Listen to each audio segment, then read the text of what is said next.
12.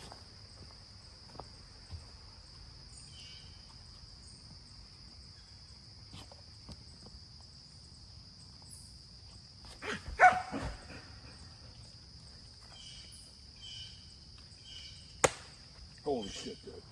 It actually wasn't as bad as the reaction I gave it.